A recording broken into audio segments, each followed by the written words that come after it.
Yo, what up YouTube EX? It's your boy Daddy Easy here, ipod jailbreak hacker, otherwise known as only using tomahawks. Some of you guys may know me as Easy, like I always say, to the black, to the below my avatar on my YouTube channel. Yeah, buddy, so I'm back with another unboxing for you guys. You already know the deal.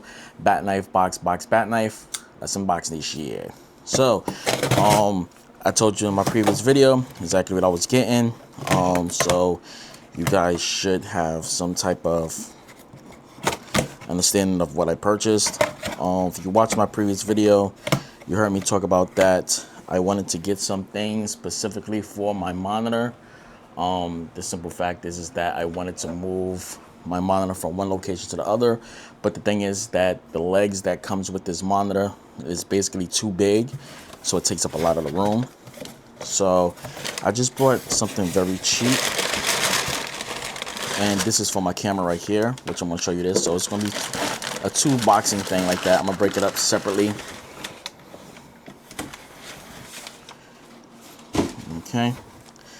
So this is going to be a different part of the video, which I'm going to break it up like that. So this is the arm, which a lot of you guys probably ain't going to care about. But I think I got this in pink or I got this in blue. I don't remember what color I got it in. Yeah, I got it in blue.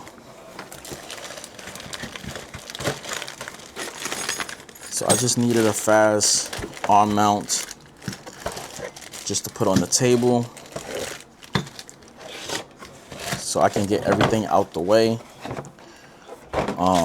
So this is this part right here. The reason why I got it in blue is because my computer case is pink and I want to keep my theme going on for the pink, blue, and black. So as you can see right here, this has the black in it. There we go. Have the top mount right there, the screws, and the plates, and the twisty thing right there. All right, that's this right here, guys. Move this out the way, and I'm gonna get to the other part of the video, which is basically just showing just this. All right, I'll get this over to the other side, and I'm gonna switch over to the other part of the video. I'm just going to cut up the video in one go, so I'll have to do different takes and stuff like that. All right. That being said, yeah, let's go. Peace.